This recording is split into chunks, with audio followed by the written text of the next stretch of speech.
नमस्कार प्रेक्षकांनो, सावळीची जणू सावली. आजच्या भागात आपण बघूया सावली आणि सारंग दोघे झोपण्याचा प्रयत्न करत असतात, पण सावलीलाही झोप येत नाही आणि सारंगलाही झोप येत नाही. सावली उठते आणि म्हणते, अहो सारंग म्हणतो की काय का हो, तुम्हाला झोप येत नाही का? मग झोपण्याचा प्रयत्न करा. सावली आता बेडवरून उठते आणि सारंगकडे आलेली असते. सारंग सोफ्यावर झोपलेलं असतं. हे पण जास्त विचार करू नका, जितका विचार कराल तितका तुम्हाला त्रास होणार. सगळं काही व्यवस्थित होईल, कशाला उगाच विचार करताय तुम्ही? सावली म्हणते, मला जे वाटतंय किंवा मी जे बोलून गेले ते कधी होणार नाही, कशाला उगाच विचार करता आणि घरामध्ये वाद निर्माण करता. हे बघा, तुम्हाला तिलोत्तमा मॅडम जे सांगतील ते एका, उगाच माझं काही ऐकून वेगळं करायला जाऊ नका.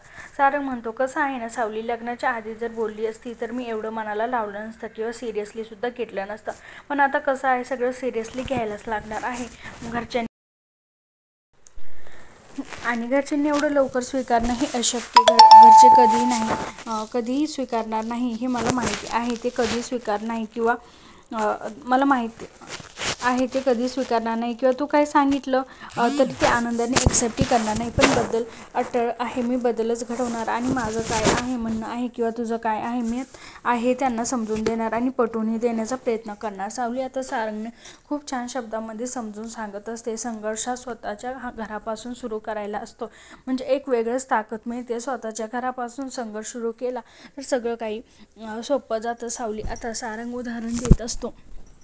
आपलं तुकाराम महाराजांचं काय झालं, आधी घरच्यांसोबत भांडायला लागलं ना, मग समाजासोबत, आणि पुढं जाऊन काय झालं, एकीकडे सावकारी करतो म्हणजे पैसा कमवतो आणि एकीकडे दुसऱ्याला ज्ञान शिकवतो म्हणजे नाही करत होत ते लोक, नाही ते बोलायला लागले, नाही ते सहन करायला लागले. पण शेवटी काय झालं आहे ना, त्यांच्याकडे सगळं काही पणाला लावलं आणि त्यांना हवंय तेच त्यांना साध्य करण्याचा प्रयत्न केला आहे.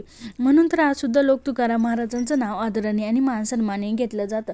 ते उगाच नाही, त्यांनी तपश्चर्या केली, त्यांनी तप केले आणि त्यांना शोषलं सुद्धा तेवढ्यात. म्हणून तर सगळं काय आहे. म्हणजे सारंग सर, मला सांगायचं असं आहे की सहजासहजी असं काही मिळत नाही, खूप काही सोसावं लागतं तेव्हा काय आपल्याला मिळतं. सावली इतकं छान भाषेमध्ये सारंगला समजावून सांगत असते. सावली खाली बसलेली असते. सारंग पायाजवळ, सारंग पटकन तिला म्हणतो, उठ उठ उठ, माझ्याजवळ येऊन बस, आणि स्वतःजवळ बसवलेले असते. सारंगने सावलीला, बापरे सावली किती छान आणि गोड बोलत होते, इतकं नॉलेज आहे तरी कसं आहे येतं तरी कुठून, एवढ्याच डोक्यातच कसं सुस्त ग सावली एवढं तुला बोलायला? अहो सुस्त म्हणजे काय, वार करायला घरातील मुलगा आहे मी.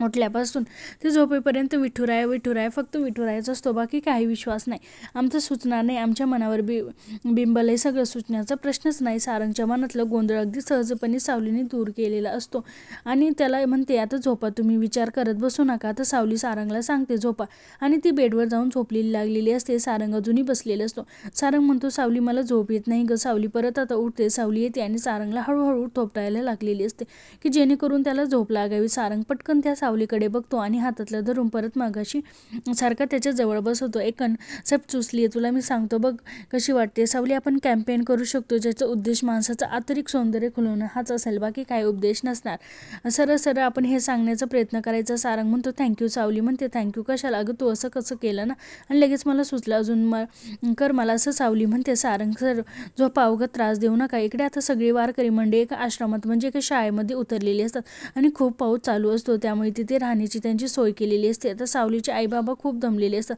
आई बाबांना म्हणते, मी तुमचे पाय चोपून देते इकडे. आता बाबा म्हणतात, तुम्ही दमली, तू माझ्या पायांना तेल लाव, मी तुझ्या पायांना तेल लावतो विठ्ठलाच्या कृपेने. इथपर्यंत आलोय ना, मग अजून काय हवंय? बाबा म्हणतात, विठ्ठलाची मर्जी, आपण त्यांच्या दर्शनाला जायचं. आई म्हणते, काय हो, जमलं ना आपल्याला? आता रांगवत काय म्हटली, जमलं ना म्हणजे जमायचं निघालं ना घरातून, आता त्याच्याकडे जायचं आपल्याला. बाबा म्हणतात, जमलं म्हणजे काय, प्रश्न चुकीचा आहे ना तुझा? इतकी वर्ष झाली आपण वारी करतो, एक वेळेला तरी चुकली का वारी? आणि का कुशाल म्हणते की जमलं ना, जमणारच आपल्याला. वय तुम्ही म्हणताय ना आपल्याला जमणार. बाबा म्हणताय, डोळे मिटायचे आणि फक्त विठ्ठलाचं नाव घ्यायचं.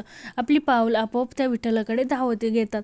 बाबांना म्हणते, काही वर्षात पैशाची श्रीमंती नाही जोडली, पण भक्तीची जोडली, ती मात्र माझ्याकडे खूप आहे. अगं या भक्तीने तर संसार सांभाळता सावरला इथपर्यंत आणलाय आणि इथून पुढे सगळं काही व्यवस्थित होणार आहे. सगळं मला किती त्रास झाला झाला त्यातून सुद्धा बरं होतंय ना, तो हळूहळू त्यालाही बरं वाटतंय. सगळं काही करणारा कराविता तोच, त्यामुळे सगळं काही व्यवस्थित तोच करतो आणि व्यवस्थित तोच करतो. त्यामुळे कसं आहे ना, आपण फक्त राहायचं आता सुद्धा आपण चालत राहायचं, आपोआप त्यांच्या दारामध्ये जाऊन पोचणार. कसं आहे कळतंय ना?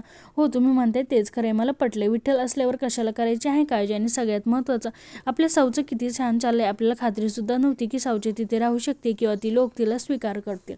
पण आता बघितलं जावई बापू किती जीव लावतात आणि किती सुखाने संसार चाललाय त्यांचं. आपले जे अपेक्षित तसं आणि अगदी तसंच घडत चाललंय. मग उगाच कशाला काळजी आणि चिंता करायची. आता आपण फक्त त्या विठुरायाचं धावा घ्यायचं आणि नामस्मरण करायचं. पांडुरंग पांडुरंग. कसं वाटतंय हो तुम्ही जे बोलते ते? खरंच मला पटले हे. आई म्हणते, खरं सांगू का, सगळी त्या विठ्ठलाची कृपा आहे. बाबा म्हणते, होय, या विठ्ठलाने तुझी कृपा रे सारी. इकडे आता सावली देवाला दिवा लावते आणि पाया पडून ती आता किचनमध्ये स्वयंपाकाला लागलेली असते. ती आता सुरुवात करणार तितक्या तारा आलेली असते आणि तारा इकडे तिकडे बघून हळूच म्हणते, मॉमशी काही बोलणं झालंय का तुझं? सावली म्हणते, नाही, आज गाण्याचा कार्यक्रम होता, तुला काही बोलली नाही का मॉम? सावली म्हणते, काय आज कार्यक्रम होता? मग माईने मला सांगायला हवं होतं ना. माईने मला गाण्याच्या कार्यक्रमाबद्दल काही सांगितलेलं नाही. तारा म्हणते, तू कोण आहेस ग तुला सांगायला? स्वतःला फार मोठी समजायला लागली की काय? आणि आईने तुला स्वतः फोन करून सांगायचं की सावली आज गाण्याचा कार्यक्रम आहे, एवढी काय स्वतःला मोठी समजायला लागली? हे बघ, उगाच काही शहाणपणा करायला जाऊ नको. तुला सांगितलंय ना तेवढं काम करायचं, कळालं का? एक्स्ट्रा डोकं चालवायचं नाही. अपरत जाऊ नको. सावली हिला आता लगेच तिला उत्तर देते, तुमचा कार्यक्रम माझ्याशिवाय अपूर्व आहे. मी जर गाण्याला आलेच नाही किंवा मी जर गाणं म्हटलं नाही तर तुमचा कार्यक्रम कसा पूर्ण होणार? त्यामुळे सांगायला तर लागणार ना मला. तारा मॅडम, कळालं का? हो, मला माहिती आहे ग सावली, आणि मला तेच नको आहे. आता सतत तुझ्यावर डिपेंड राहायचं, मग तुला ॲडजस्ट करायचं, तुला ऐन वेळेला तिथे बोलवूनच घ्यायचं, मग तुझी वाट बघायची. सगळ्या गोष्टी आहे ना, कंटाळा आलाय. आणि प्रत्येक मला प्रश्न विचारायचा की सावलीशिवाय तुझं गाणं का होत नाही, सावलीशिवाय तुझं गाणं का होत नाही, हे असं काय? आणि सगळ्यांची प्रश्नाला उत्तर देता देता आता मी थकले. सावली. तारा म्हणते, सावली बस आता, तू लेक्चर द्यायला सुरुवात करू नको.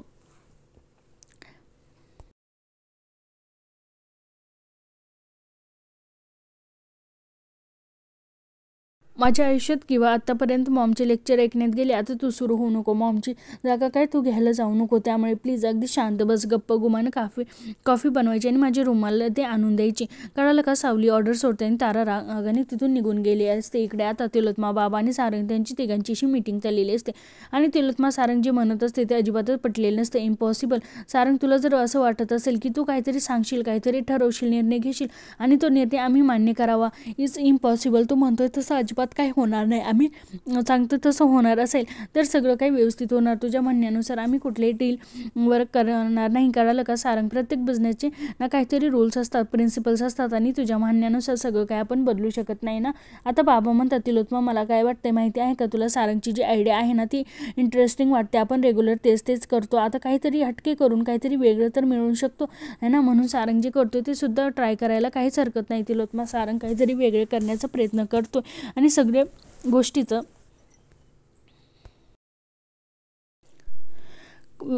पडतोय आणि सगळ्या गोष्टीचे सारंग सागडं घालण्याचा प्रयत्न करतोय. म्हणजे आपण सारंगचं ऐकलं तर कदाचित आपल्याला फायदाही होऊ शकतो. तिलोत्मा, उगाच विरोध करायचं म्हणून विरोध करण्याचा काही एक अर्थ नाही.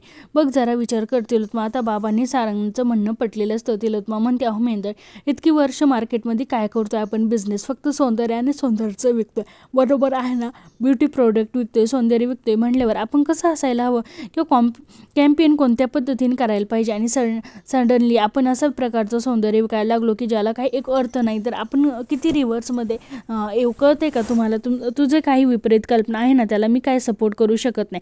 आणि तुला काय करायची ती तू कर, पण मी कसंही नसणार आहे आणि सपोर्ट तो अजिबातच करणार नाही. I am sorry. सारंग म्हणतो, आई असं कसं? तुला सपोर्ट करायलाच लागणार आहे. तुझ्या सपोर्टशिवाय मी काहीच करू शकत नाही. एक चान्स तरी देऊन बघ गाई, मला सारंग करावे लागेल. असं नाही आहे करू शकत तू. असं काहीतरी नसतं. तुला कोणीतरी येऊन काहीतरी टुटपुणीचा आयडिया देऊन जाणार आणि आयडिया घेऊन तू सगळीकडे फिरणार आणि चांगली चांगली लोक गमावणार. याला काहीच अर्थ नाही सारंग. तुला कोणावर तरी विश्वास ठेवायचा आहे ना. काही बेस नसलेल्या व्यक्तीवर तुला विश्वास ठेवायचा आणि काहीतरी वेगळंच करायला जायचं. इतकं सोपं नाही सारंग. मार्केटमध्ये इतका पैसा गुंतवायचा आहे म्हटल्यावर तो लवकर मिळावा की ही अपेक्षा असणार ना. सगळा पैसा जर बुडाला तर करायचं कसं? कळतं का सारंग? तुला इतकं सारं लॉस घेऊन आपण कंपनी चालू शकत नाही. हे बघ, तू जे डिसिजन घेतोय ते जर फुल अँड फायनल घेतली तर कंपनीचं नुकसान मला सरळ सरळ दिसते. त्यामुळे मला ना तुझी आयडिया अजिबातच आवडत नाही आहे आणि तू जे करतोय ते सुद्धा मला मान्य नाही आहे सारंग. कळतं का तुला? तुला कॉन्फिडन्स करायची असेल अँड कॅम्पेन पुढे घेऊन जायची असेल, अजून काय तुझी पद्धती वेगळ्या बदल करायची असेल तर सारंग एक महत्त्वाचं सांगते, तुला तुझा फायनान्स उचलायला लागणार किंवा मार्केटमध्ये तू उभा करायला लागणार. मी तुला फायनान्स देणार नाही, तू कुठल्याही प्रकारे सपोर्टी करणार नाही. तुला स्वतःच्या बाळावर काय करायचं आहे ते तू तर तुझं कर, मी मात्र कुठेही नसणार आहे. कळते का तुला सारंग? तुझं फायनान्स तू जमवायचं. सारंग म्हणतो, आई तू हे काय बोलती? हो सारंग, तुझे ऐकलं तेच, आम्ही आमचा फायनान्स काढून घेतो. तुझा फायनान्स तू उभा करायचा आणि तुझ्या यांच्यावर आता काय करायचं ते तुझं तू करा. आता तिलोत्तमाने डायरेक्ट निर्णय सांगून टाकलेला असतो की मी फायनान्स वगैरे काही देणार नाही. यामुळे सारंगला खूप मोठा धक्का बसलेला असतो. आणि एवढा फायनान्स तो कुठून गोळा करणार? कारण तिलोत्तमा बेसवर त्याला फायनान्स मिळत असतो. आता तिलोत्तमा नाही म्हटल्यावर त्याला फायनान्स तरी कोण देणार? तिलोत्तमा हा निर्णय बाबांना सुद्धा मान्य नसतो. पण तिलोत्तमा पुढे बाबांचंही काही चालत नाही, आपली माहितीच आहे. आता सारंग सोहम बबलू की कामाला लागलेलेच, कारण तिलोत्तमाने खूप मोठी जबाबदारी यांच्या अंगावर टाकलेली असते. आता पहिल्यांदाच फायनान्स गोळा करायचं म्हटलं, मोठमोठ्या लोकांची ओळख पाहिजे किंवा त्यांना काहीतरी गॅरंटी द्यायला पाहिजे. आता तिघी मिळून आपली ओळख वापरून किंवा काही कुठे काही मिळतं का म्हणून सगळीकडे कॉन्टॅक्ट करण्याचा प्रयत्न करत असतात. बबलू म्हणतो, बोललो मी काय फायनान्सरशी येतील हे आता, मग तुमची काय मीटिंग वगैरे जमते का? सारंग म्हणतो ठीक आहे. सोहम म्हणतो, आता मला खात्री आहे आतापर्यंत ज्या पद्धतीने तू बिझनेस केला, सगळं काही तुझं स्किल वगैरे वापरून तू नक्कीच एखादी तरी फायनान्सवर आलेलं कन्व्हिन्स करणार म्हणजे करणार आणि लवकरात लवकर फायनान्स उभा राहणार. त्यामुळे डोंट वरी, टेन्शन घेऊ नको रे दादा. सोहमने आणि बबलूने सारंगला चांगलीच हिंमत दिलेली असते. आणि सारंग म्हणतो, बबलू मीटिंग आधी व्यवस्थित अरेंज कर, नाही तर सगळे फायनान्सर एकाच वेळेला येतील, मग मीटिंग कोणासोबत करू हा मला प्रश्न पडेल. सावलीने फोन केलेला असतो. सावलीला खूप टेन्शन आलेलं असतं. सारंग सर तुम्ही आता काय करणार आहे? सारंग म्हणतो, अगं फायनान्सर येणार आहे, त्याच्यासोबत मीटिंग करणार, कारण आधी आपल्याला फायनान्स लागणार, मग बाकीची गोष्टी ना प्रेझेंटेशन तयार करायला लागणार ना. दिल तर मॅडम कुठे आहेत? आईची काळजी करू नको, गायने नकार दिलाय, मला काय करायचं ते सगळं काही तिने सांगितलं, तुला हवंय तसं पद्धतीने तू, त्यामुळे टेन्शन कारण नाही, माझ्या पद्धतीने सगळं काही जमून आणण्याचा प्रयत्न करतो. सावली उगाच काळजी करू नको, आणि इकडे काय होतं काय नाही तुलाच मी सांगतोय. सावली म्हणते, तो फायनान्सर येणार, प्रोजेक्ट तयार करणार, तुम्ही आता काय म्हटले? सारंग सर काय तयार करणार? आता सारंग तिला स्पष्टपणे मराठी भाषेत सगळं काही समजून सांगत असतो. ते फायनान्सर आल्यावर त्यांना कसं काय करायचं प्रेझेंटेशन, अर्थ तिने अगदी स्पष्टपणे सारंगला समजून सांगितलेलं. तो सावलीला आणि तो सावलीला समजलेला असतो. सावली म्हणते, असं आहे तर फायनान्सरचा विश्वास आपण जिंकलाय की तर ते आपल्याला प्रोडक्टमध्ये इन्व्हेस्ट करणार, बरोबर आहे का? तो जिंकणं महत्त्वाचं आहे, ती पाहते पायरी आहे ग सावली. सावली म्हणते, सारंग सर मग खूपच काम करायला लागणार ना आता. सारंग हसायला लागलेलं असतो. बॉसला एवढं काही काम नसतं ग, त्यांचे कलिग असतात ना ते सगळं काही करतात मॅनेज. तुला सांगू का सावली, म्हणजे मनापासून अगदी खरोखर असं वाटते की तुझ्या आयडियामुळे आपलं बिझनेसचं बूम होणार आहे, की सगळे लोक बघतच राहणार, आपण कुठेच पोहोचणार, यात काही शंकाच नाही. सावली बोलून सारंगला खूप छान वाटलेलं असतं. सावलीला त्याच्याशी बोलून छान वाटलेलं असतं. सारंगने आता फायनान्सला आलेलं असतात आणि त्यांच्याशी मीटिंग चालू असते. सारंगच्या पद्धतीने खूप समजून सांगण्याचा किंवा त्यांनी कन्व्हिन्स करण्याचा प्रयत्न करत असतो. सारंग त्याला काय वाटतं सांगितलेलं असतं आणि शेवट तो म्हणतो की मला असं वाटतं आपण हे प्रोडक्ट जर लॉन्च केलं तर भारत देशातील प्रत्येक मुलीच्या मनावर आपण राज्य करू शकतो अगदी सक्सेसफुली. आता जे फायनान्सर आलेले असतात ते म्हणतात, सारंग सर मग आम्ही इतके वर्ष झाले तुम्हाला फायनान्स करतो, त्यामुळे काही शंका किंवा वाद करण्याचा प्रश्न नाही, पण इतके वर्ष झाले सौंदर्य बाबतीत जे आपल्या डोक्यावर मनावर किंवा आपल्या सगळ्याची याच्यावर काही संकल्पना असे भिमले गेलेत ना की अचानकपणे एवढा कसं काय बदल येणार, अचानकपणे बदलणं किंवा वेगळं काहीतरी करणं हे शक्यच नाही आणि केलं त्यामध्ये रिस्क असं मला वाटतं. सारंगला ते स्पष्टपणे सॉरी म्हणतात आणि ते निघून गेलेले असतात. अशी दिवसभर खूप मीटिंग केलेले असतात, पण एकही याला साथ द्यायला तयार नसतं, नकार दिलेला असतो, कोणीच फायनान्स करणार असं स्पष्टपणे सांगून निघून जात असतं. बुलबुल सोहमला सारंगला तर टेन्शन यायला लागलेलं असतं. प्रत्येक फायनान्सर येतो आणि नाही म्हणून निघून जातो. असे कोणीतरी हो म्हणायला पाहिजे की त्यांनी ही अपेक्षा, पण कोणी तयारच नसतं, होत नाही. आता सगळे काम मीटिंग झालेले असतात. सारंग बबलू सोहम आता चाललेले असतात. आता गाडीही त्यांची तीच चर्चा असते. सोहम म्हणतो, दादा आपली आयडिया वर्क करेल असं काही वाटत नाही का रे? एकही फायनान्सरने तुला हो असं म्हटलंच नाही आहे दादा, थोडं टेन्शन यायला लागले रे. आता सोहम आपलं जी कन्सेप्ट आहे ती चांगली नाही किंवा योग्य नाही असं नाही आहे, पण त्या कन्सेप्टला तिलोत्तमा मेहंदेचा पाठिंबा नाही. अख्खं मार्केटमध्ये बातमी पसरली आहे आणि तिलोत्तमा मेहंदे नाही म्हटल्यावर कोणी रिस्क घ्यायला तयार नसणार आणि बरोबर तसंच होतं. तिलोत्तमा मेहंदे नाही म्हटल्यावर प्रत्येकजण येतो आणि नाहीच म्हणून आपल्याला निघून जातो. कळलं का तुला? आपली आयडिया बोगस आहे किंवा ती काम येणार नाही असं काही नाही आहे, पण फक्त तिलोत्तमा मेहंदे हे नाव यांच्यावर सगळं काही होतंय. सौंदर्याच्या बाबतीत लोकांचं पूर्ण ऑल जेवढे काही लोक आईला ओळखतात सगळेच फक्त तिलोत्तमा मेहंदे यांच्यावरच विश्वास आहे, माझ्यावर विश्वास लोकांचा नाही, कारण आईने एवढ्या गोष्टीपासून इतकी मोठी कंपनी केली आहे, म्हणजे त्यामुळे तिलोत्तमा मेहंदे काय सगळ्या लोकांना माहीत आहे. मी असा अचानक वेगळा बिझनेस काहीतरी करायला लागलो, काही माझ्यावर कसा विश्वास ठेवणार आहे, इतका पैसा गुंतवायचा आहे, प्रत्येकाला त्याला रिक्स आहेच ना रे. सोहम म्हणतो, दादा झालंय ना सगळं, आता तुला उपाय सांगतो. आणि सोहमने आता सावलीला फोटो लावलेला असतो. आणि मोबाईलवर आणि ती स्क्रीन सारंगच्या समोर नेतो आणि हा आपला उपाय. सारंग म्हणतो, सावली हो दादा. सावली वहिनी आतापर्यंत अनुभव सांगते की सावली वहिनी लकी आहे. तिच्या मागे कुठेतरी अशी वेगळीच पॉवर आहे रे. ते कधीच अनसक्सेस होत नाही. काही करू दे, ती सक्सेस आणि सक्सेसच होते. प्रत्येक वेळेला ती घरात आल्यापासून ते आतापर्यंत प्रत्येक गोष्टीचा बारीक अभ्यास कर. तुला कळेल की सावली वहिनी कधीही हारली नाही. हा विश्वास सावली वहिनीपासून सुरू झालाय. मग शेवटसुद्धा सावली वहिनीपर्यंत जाऊन करूया की. तिची विठ्ठलाकडे नक्कीच काहीतरी आयडिया असणार आहे. आपण जाऊ आणि तिच्या विठ्ठलाचं घराणं मांडू. नक्कीच आपलं काहीतरी फायदा होणार आणि तिचा विठ्ठल आपल्याला हवंय ते मिळवून देणार. आणि इकडे आता सावलीला टेन्शन आलेलं असतं. नेमकी काम म्हणजे सारंगच्या कामामध्ये काय झालं की नाही, कोणी फायनान्स त्याला केलं की नाही. सावली बिचारी विचार करत असते. सावलीचा विचार चालूच असतो. तितकं तिथे सोहम बबलू येतात. सारंग सर कुठे, कामच चालू आहे त्यांचं. मग वेळ लागणार आहे का, काही झालं का, कामच नाही वहिनी, काही झालं नाही. आणि त्याला यायला तर खूप उशीर होणार आहे. सकाळपासून इतक्या मीटिंग झाले, एक सुद्धा इन्व्हेस्टमेंट आमच्यामध्ये करायला इंटरेस्टेड दाखवत नाही आणि सरळ आमच्या तोंडावर नाही म्हणून निघून जातं. त्या सगळ्या गोष्टीचं दादाने इतकं टेन्शन घेतलं की बस त्याचं टेन्शन आले म्हणून तो अजून ऑफिसमध्येच आहे ना.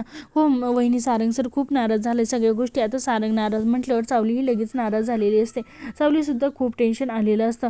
सावली विठुरायला हात जोडते आणि म्हणते, विठुराया तूच मार्ग दाखव, आता काहीतरी करशील तर फक्त तूच, तुझ्यावर विश्वास विठुराया, काही कर. सारंगचा विठुराया त्याला मिळाला असतो. सारंग कुठेतरी आलेला असतो. त्याच्यासमोर बरोबर जगन्नाथ उभा असतो, म्हणजे सारंगचा विठुराया त्याला मिळालेला असतो. सारंग येतो आणि जगन्नाथला नमस्कार करतो. बोला मला, तुम्ही का बोलून घेतलं. जगन्नाथ म्हणतो, नवीन कॅम्पेन बद्दल कळालं, त्याच्याविषयीच बोलायचं म्हणून तुला बोलवलं. गिरीश बापटला काय प्रेझेंटेशन दिल्या का तू. सारंग म्हणतो, हो आयडिया मस्त आहे आणि उत्तम आहे, मला खरंच आवडली. सारंग तुला माहिती आहे का, सगळं काय व्यवस्थित आहे, तुझ्या भरोसा सुद्धा आहे, पण तुझ्या आईच्या म्हणजे तिलोत्तमा मेहेंदळच्या विरोधात जाण्याची कोणाचीच हिंमत नाही.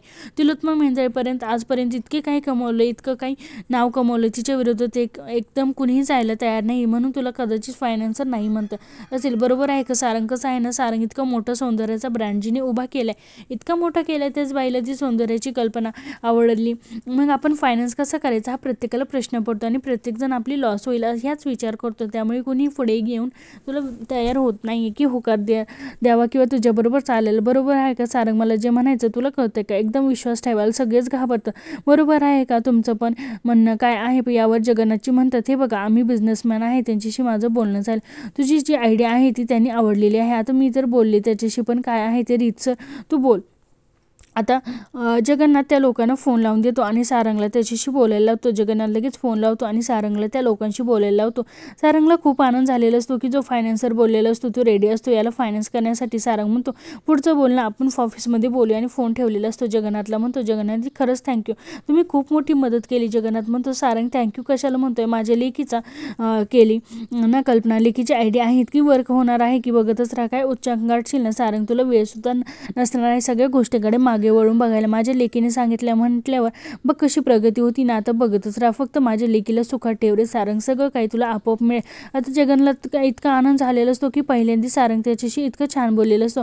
सारंग म्हणतो, असं समजा लेकीची मदत करताय, नेहमीसारखं काही गडबड करू नका जगन्नाथची. जगन्नाथ हसायला लागलेला असतो.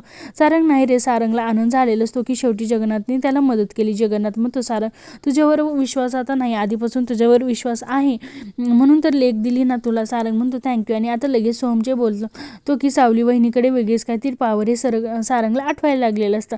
आता सारंग घरी आलेलं असतो. सोहम, बबलू, सावली सगळ्यांनी आनंदाची बातमी सांगितलेली असते आणि त्यांनी काय आनंद झालेला असतो आता बडबड करायला लागलेले असतात सोहम आणि बबलू. सारंग म्हणतो, असं जोरात धपाटा देऊन म्हणतो, हा प्लॅनिंग आहे का आपला, कळालं का. अरे दादा मारलं का, अरे काय बडबड लावली तुम्ही, पुढचं प्लॅनिंग काय आहे ना हे विचारत होतो दादा. आता बबलू आणि सोहम भांडायला लागलेले असतात. सारंग म्हणतो, मी बोलू का, तुम्हीच बोलणार आहे. तुमच्या त्या वेळेला आपण रूपा मॉडेल हट करणार आहोत आणि या वेळेला आपण यांच्यामध्ये जी मुलगी जिंकणार आहे त्या मुलीला चेहरा सामन्याच्या रॅम्पवरून येणार आहे. कळते का तुम्हाला, एक स्पर्धा जिंकल्यामुळे ती मुलगी अगदी जगभरात प्रसिद्ध होणार आहे. प्रत्येकाच्या घरोघरात साबणांच्या रॅपवरून म्हटल्यावर प्रत्येकाच्या घरात ती मुलगी प्रसिद्ध होणार आहे. सोहम काय बडबड करायला लागलेला असतो. बबलू तसं तोंड दाबतो आणि जरा शांत बस म्हणून सांगतो. आता टॅगलाईन काय आहे ती सारंगने समजून सांगितलेली असती. बाकी सगळी माहिती मी सोशल मीडियाला दिली. तुम्ही दोघांनी टेन्शन घेऊ नका, तुम्हाला काम सांगितलं तेवढंच तुम्ही काम करा. सगळ्यांना खूप आनंद झालेला असतो. आता बबलू सोहम ओढूनच घेऊन जातो की चला. तर सारंग सावली जवळ घेतो आणि सावलीला एकटक बघत थांबलेला असतो. सारंगच्या चेहऱ्यावर इतका आनंद असतो आणि सारंग आनंदी आहे म्हणून सावली खूप आनंद झालेला असतो. आता बघूया सारंग आनंद कसा व्यक्त करतो हे उद्याच्या भागातच पाहायला मिळणार आहे प्रेक्षकांनो. हा भाग इथे संपतो. व्हिडिओ आवडला असेल तर लाईक, शेअर, सबस्क्राईब नक्की करा. धन्यवाद.